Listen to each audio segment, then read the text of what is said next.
My name's Kevin Bourne and I'm from Stoke-on-Trent in Staffordshire. I'm a Grade A ARDS instructor.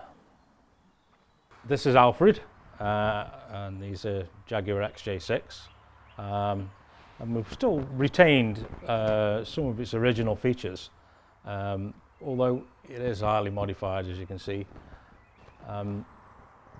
It's in British Racing Green, which I thought was appropriate. And you can see by the huge bonnet is covering up this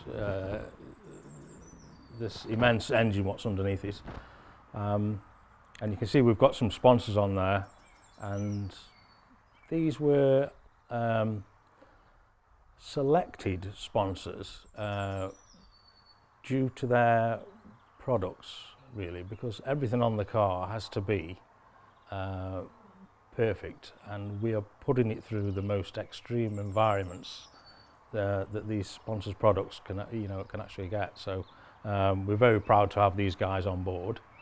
So yeah, you can see the large air filters from ProRam, because Alfred, he's a big engine and he consumes 37,000 litres of air per minute when he's on full chat. So hence the big oversized air filters on there.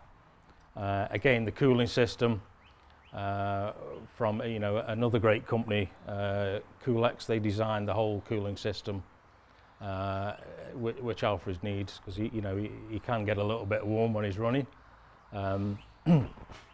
And other things, as we look around the car, one of the key features of Alfred is actually the exhaust running through the side, so resembling the Spitfire type. And actually, when the car is running, and when people first hear it, you hear it before you see it, and people look up because they think there's an aeroplane coming.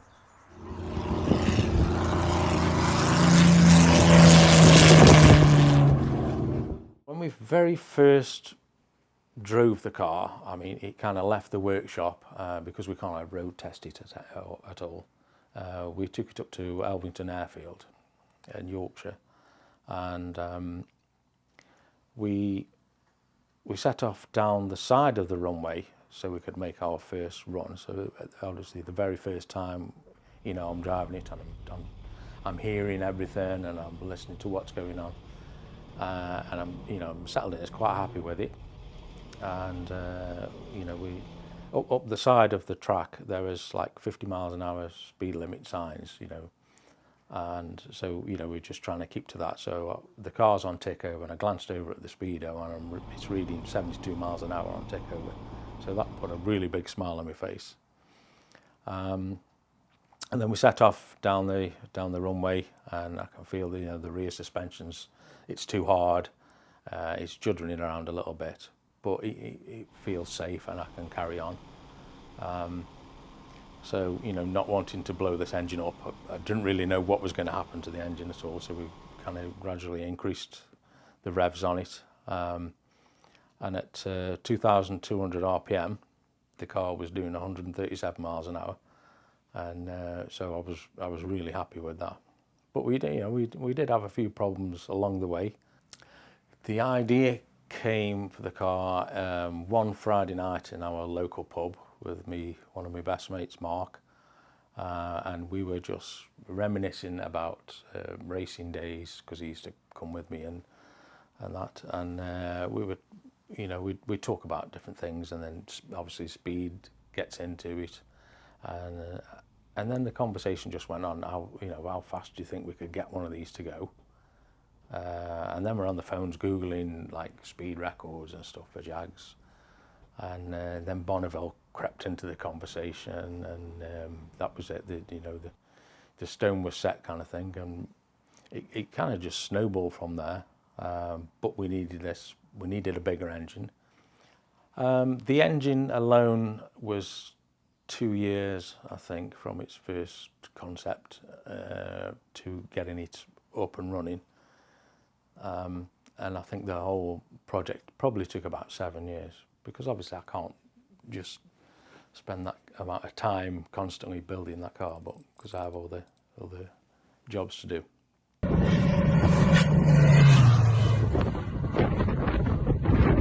So inside Alfred, this is the dashboard panel, and you can see we've got quite a few gauges in here, and this is like an onboard dyno, so we can actually tell everything what's going on engine-wise with the car. And I know there's a lot of dials in here, but we're just going in a straight line, so we have time to actually look at things, and if we need to make adjustments in here, then we can do. Also, what you can see in here is lots of safety equipment, so obviously safety is paramount by doing this. Yeah, so we have quite an extensive multi-point roll cage, and then inside that roll cage is actually another roll cage, so there's kind of two in one. So it's a full wrap around the car, even from underneath. And then we have fire extinguisher nozzles, and these are all over the car. And the idea of that is, if there is a problem with the car, the idea is not to extinguish the fire. It is to soak me in the fire repellent, and that gives me time to get out, obviously because I'm more important than what the car is. So yeah, so we've got two fire systems. One is an engine-only fire. So we can see they're clearly labelled here. So if there's a fire in the engine compartment, we can just pull the lever, or we can just hit the driver one, and that will sort the cabin side out of it. Now, if there's an event where we just don't know, the car just fills with smoke, we can just grab hold of the both of them and pull them. So everything is in perfect reach. So the seat I'm actually sitting in is an aluminium construction, and that is one of Bonneville's regulations that needs to be met. And we've also got a safety net here, and that stops your arms, legs from flailing around. So yeah, a lot of safety features there.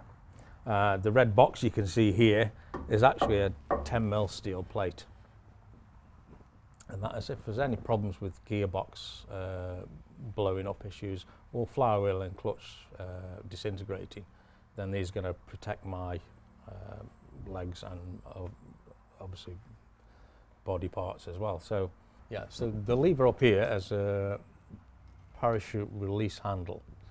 And as you notice, everything is in perfect reach, and you can actually play the dashboard like a piano, as it were, so everything is reachable even when you're bolted in. And again, that is something we practice with our eyes shut as well. So at the side of me here, we have a yellow handle on this aluminium tube here, and this is called an AccuSub. And again, this has two reasons for being in the car.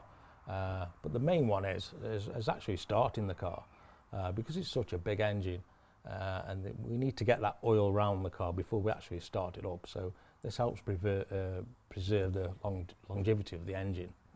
So what we do before we start the car, we just open this valve up, and oil kind of pushes out of that cylinder down the tube into the engine and brings up the oil pressure before we've even started the car. Cars dating back from the late 20s and stuff, when they were racing them, they all had names. And I thought it was fitting that Alfred should have a name. So in the workshop, if you have a look around, you'll see photographs of my parents, my late parents, and that was Alice and Fred, and that's where the name Alfred come from.